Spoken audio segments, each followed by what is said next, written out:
ओम श्री गुरुदेवाय नमः। आज्ञा हे मोर प्रिय समस्त सुधीबृंदा को कोटि कोटि नमस्कार। गत अध्याय आम आलोचना कले जे से कहते ये द्वीप सबू ये शरीर में कौ कौ द्वीप रही से विषय से कहते सबू जम्बू द्वीप तो नाभिटी मध्य लवण समुद्रटी पलाश द्वीप अटे हृदय ता मध्य इखुजे समुद्र। ये सब विषय आपण मानक गत अध्याय सब कही आसली से विषय संक्षेप पूर्वाभास टे जाऊँगी से कौन कहते जे पक्ष द्वीप जे नाचाएला शपथ द्वीप बोलाइला एकार देव सही नयने प्राणी की नाचई अज्ञाने तालुका संधि कथा शुण से जीवदाता मानम ए बिलता तोर दे अडाई अर्धमाता जे तही थाई टिकुट परे ओंकार तही के तही लक्ष्य करम। सुंदर विषय वस्तु आम आसुच्च आज्ञा जे से समस्ते सब कहते ज्ञान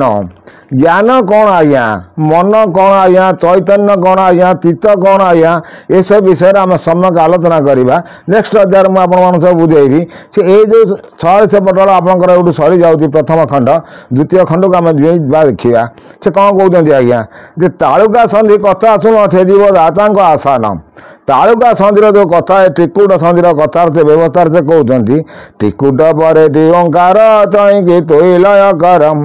ए शरीर गले प्राणदायी आत्मा महाशून्यताई तालुका अटे महाशून्य तत्व शून्य तो नयनम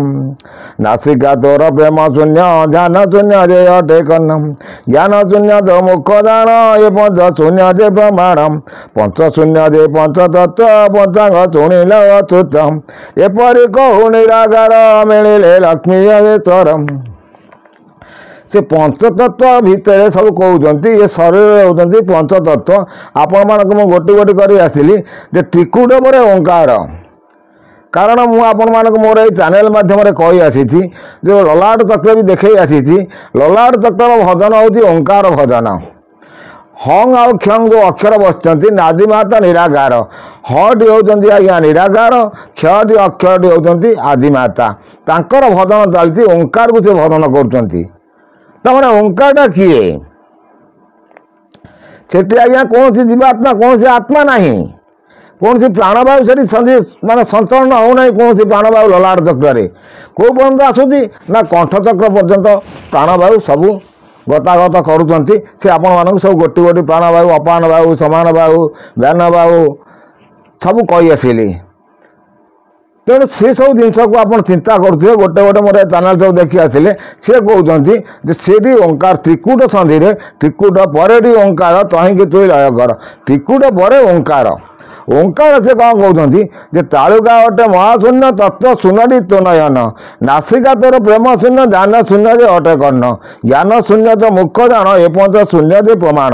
पंच शून्य जे पंचतत्व पंचांग शुणिल अच्युत एपरि कहू निराकार मिले लक्ष्मी खगेश्वर ये जो कथा से कहला बेले स्वयं माँ ठाकुराणी आसी पहुँचिक से कौन कहते आम से विषय देखिया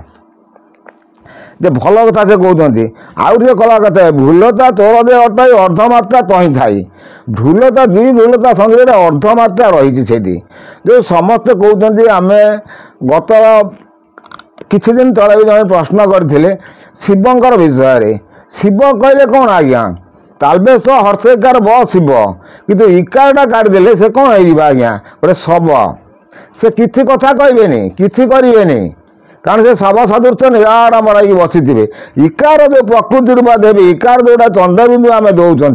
चंद्रबिंदु अर्धमात्रा उपर बिंदु से बिंदुटी आज्ञा बिंदु क्षरण हो अर्धमात्रा जो ओलटी पड़ुची से इकार आसूची तेणु से सही कथा भी कहते अर्धमात्रा जे तही थाई टिकुट पर ओंकार बोलाई से अर्धमात्रा से भूलता संधि थी सी जो बुले आसूँ सी से क्षरण हो सब आसूँ ये हूँ शरीर तत्व आपको जब आपण मैंने धीर मन आई बुझे ताल बहुत कति बुझीपारे से लक्ष्मी ठाकुराणी विषय कौन करते प्रणाम करना प्रभु को ज्ञान दे पचारे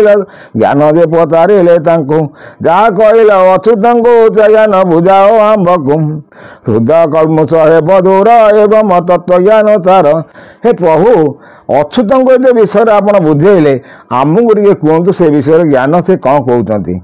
तेणु सी अविनाशी बामन से कौन कहते ତା ସେ ଆମେ ତାଙ୍କୁ ଦେଖିବା ସେ କ'ଣ କହୁଛନ୍ତି। हे प्रभु अविनाशी ब्रह्म अविघ्न पुण्यकर काम हे भक्तवत्सल भगवान हे प्रभु जगत जीवन करुणाकर कृपा निधि तारी भय घोर जलिधि भक्तवचन शुणी कन्ने कहती प्रभु तो तमने तुमर सदा हेला देवे बुझाई कहवाटी देवे ए 50 ठारू 46 पर्यंत कहवा अवश्य मनरु तुटी वसंतय कालकु न रहिब भय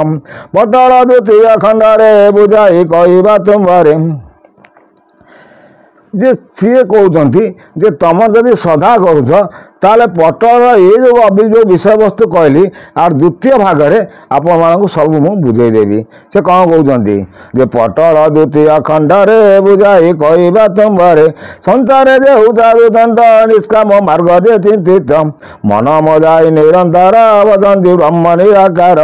कालदाय काम देवय करे न पाए पाशकु करी जे धर्म ज्ञान विधि मते बुझाई कहवा तुरीते मन को तय करी शुणी देवे ब्रह्मरथम पारिले आस्वादन करी तरीब मो बारी प्रभु ठारू ए वचन शुणी संतोष निजन तेणु से समर जो दी बसी से भी संतोष होगले जो आम गरुड़ पुराण कहते गरुड़ से ज्ञान किसी शुणिले सी ब्रह्मत्व जो ज्ञान ब्रह्म ज्ञान विषय से कि जानले कि जोटा कि गरुड़ पुराण बोली आम लेखकार मान सब लिखिं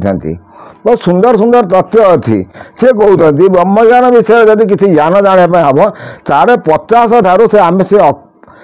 50 पटल पर्यटन से द्वितीय पटल सब कर द्वितीय भाग को आम धीरे धीरे गले आपण मैंने सब बुझीपारे